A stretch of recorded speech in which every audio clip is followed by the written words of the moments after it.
Hi everybody, back for the second video in one day. Yeah, I can't believe it myself either. Okay, anyway, I was talking on my YouTube challenge, my pagan YouTube challenge for Imbolc. I did a short thing on my recycled, upcycled toilet paper rolls. I didn't finish explaining that, and I will in this video. Okay, so what I do is I fill these up with my soil, put my seeds in, I set them in the silverware tray, like this, and of course, most of them are not going to be flat on the bottom. So, when you pack them in though, there's plenty of room. So of course, with seedlings, you don't want to water from top because then you're pushing that seed deeper, and some seeds are real picky about not being very deep. So what I do is I always just pour it into, try to show you up here, I'm down here. I just pour the water into the silverware container that you get. Like I told you, it's a little plastic, it's got a place for your spoon, fork, knives, whatever. But I fill it up with these. Now, like I said, I have several south-facing windows, which is great for me right now because the leaves aren't in the trees, and have trees. When I say trees, it takes 3 people to put their arms around to reach around my trees. And I have 2 in the back and 1 in the front. So I got to jump on this now before, of course, the leaves start coming out and shade pours in my south windows. And I have an area that's just along my fence row back here where there's no shade. And of course, that's where I'll be gardening. So, anyway, what I do is I put my potting soil mixture in here. And if you don't know what coco coir is, you can find it in a pet store. You can probably find it online, but it's so much easier just to go to a pet store. It's in the reptile section. It's a hard block, and they use it for reptile bedding a lot of times, or even for reptile food, but it's a really hard block. And don't be deceived thinking a block this big is not going to make much coco coir, but it is. And it's really hard to break up that block. So what you want to do, start off, is I took a hammer and a screwdriver and I would break it. And then what you do is you take that and you put it into something, fill it with water, and you will be amazed that this little piece about this big will end up filling a cup this tall and this big around once it absorbs the water. That is the main reason of coco coir, between keeping your plant moist, and also it helps in aeration. So yeah, that's why that's in my soil mixture. Okay, the other thing I wanted to talk, oh no, wait, let's back up to this. Okay, so once your plant gets big enough, now some plants, like tomato plants, they get too big for these. So what do is I take this and I put it inside red Solo cups. Yes, I know the song very well. It's a family tradition to know what a red Solo cup is and to sing the song. Okay, anyway, so what I do is I take this and I go ahead and I put it in a red Solo cup, fill up the red Solo cup with dirt. These are ultimately going to be planted with your smaller stuff that doesn't need that much room like a tomato plant will need as fast. I mean, my stuff grew like wild. Ooh, old landlord bad. I gave him 30 days notice, and he changed the locks within 5 days and moved somebody in, and my stuff just disappeared. Okay, enough ranting about the old landlord, because frankly, it's not worth it. So, plant these. These will disintegrate worms from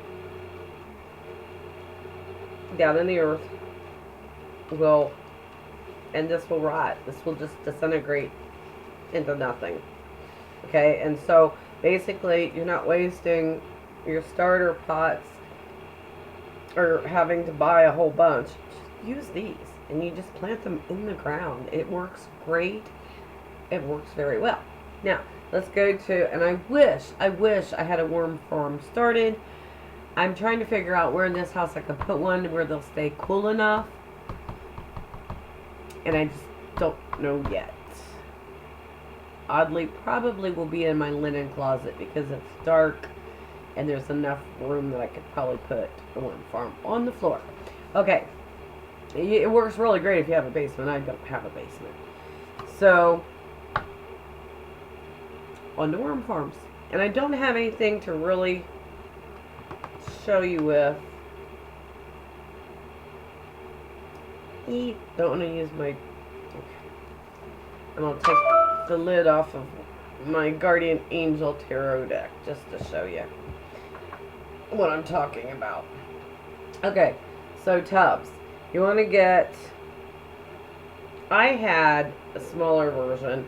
You can use the big totes or you can use the smaller ones. Mine were, I want to say, probably 1 foot by 1 foot. And I had 4 totes. So what you do is you'll take one tote, say your bottom tote, and this is for drainage. So what you do is you would drill a hole in the end, but you want it down towards the bottom. Now, not right on the edge, because if you hit that edge, it's not going to work. So you want it up just to where the bottom of your drain, and you can buy them. They're cooler. They're basically cooler drains. You can buy them in a hardware store. Actually, I had the hardware store drill my holes because my drill croaked on me and I have to buy a new one.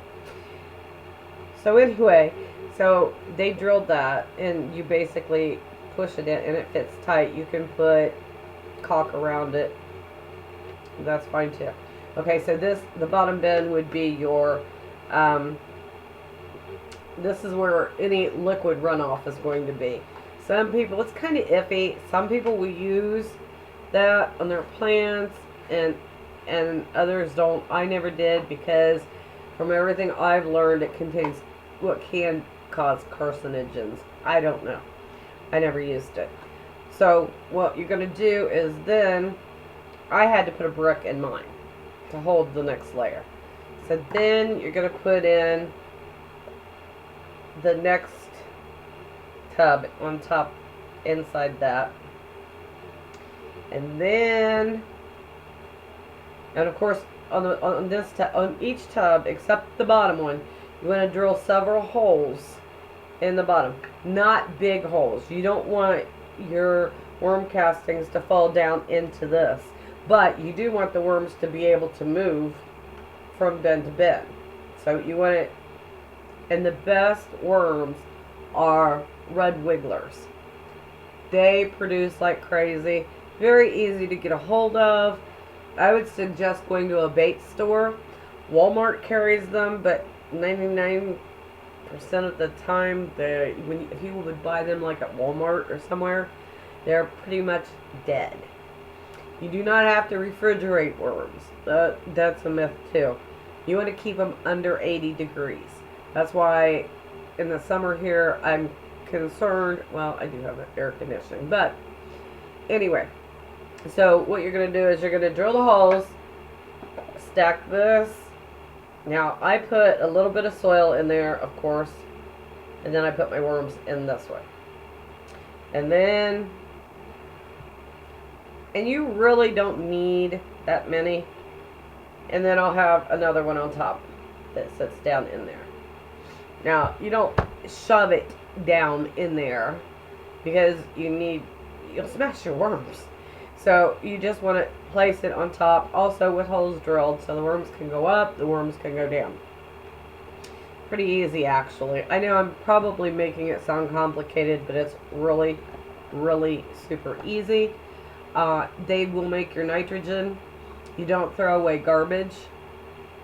You do not want to put in anything that's been cooked Worms do not like citrus. They will tolerate some once in a while. Another important thing for the worms is eggshells. I would put them in the food processor, grind them, and then sprinkle them in because, like birds, worms need grit in order to digest food. So I would just sprinkle in it, and they would go nuts over the eggshells. I could cover the top layer and look the next day, and there would be no eggshells. So, also, damp newspaper. You want to keep them damp, not wet, ever. You do not want them wet at all. You're going to start growing mold. Your worms are going to start dying off. You're going to have bacteria that you don't want in there. So, it's to find your optimum moisture. So that's why I say start small until you know what you're doing. And then if you want, you can go to the very large tubs. And I know people that do that. Some people do it in an old bathtub, frankly. If I had an old clawfoot bathtub, it would not be outside with worms. It would be in my bathroom. Although this may end up being a bathroom. I don't know. Anyways, so yeah, these are just some ideas for your planting. But I have some great sunlight that comes in this time of year, obviously, in this house. I wasn't real sure. If not, you can get grow lights. They're a pain in the butt because you have to hang them and blah blah blah. But if you have grow lights or you want to do the grow lights, you can do that. But always make sure that those grow lights are very, very close to those seeds, because if not, you're going to have tall, skinny, leggy plants that aren't real happy, and then you have to build dirt up around them. Those will not always die. So don't let anybody tell you your tall, skinny, leggy plants will die, because I've used them many times and they haven't. However, you don't want them to get that way. It's better that they build a good stalk. So you're going to start your lights just barely above your plants. And then as the plants grow, slowly raise that light to go with the plant. So that is why I use the sunshine. And since the days are getting longer, the one window I leave the blind up anyway. And that's where the plants will be, because that's where I have house plants right now too, because not sure of where things were when I moved here in the late summer, early fall. I wasn't sure where anything was going, other than I knew that the leaves would fall off the tree, and then that table, I have an old antique enamel table sitting in front of that window, so that's where all my plants are right now. Anyway, but it's a real easy thing. It's a great idea, and it's a great way to start out. Yeah, sunshine. I love it. As you can tell, Simba loves it too. He's laying right in front of that window. Anyway, as I'm off subject, as usual, and everyone's come to expect it from me, well, that's just the way it is. So, this is my way, and I think it's a great way of starting out in bulk. It's bringing new life. And for those of you who don't celebrate in bulk, that's fine too. But it was just some great tips on how I start out my seed process and worm farming, as it's called. And trust me, if you start out with the small totes, the 1 foot by 1 foot, it's better to get the ones that are not clear. I could not find any smaller ones. I even had trouble finding the big ones that weren't clear. So I had a smaller one that was clear and you could see through it. So I had it. It was always draped with towels to keep it dark for the worms, because the worms, of course, we all know, don't like light. So anyway, many blessings. I hope everyone's gardens grow. I hope everyone has a wonderful spring. I know it's not quite austere yet, but I'm looking forward to it. I'm excited. I'm ready to get going and get out there in that yard. And yes, it's unseasonably warm for Ohio this year, or at least where I am in Ohio. It's been in the 50s for 3 days, and I'm loving every minute of it. And sunny. It's been great. Okay, everybody, that was just a little quickie. I hope you enjoyed it. So, much love to all. Blessings and blessed be.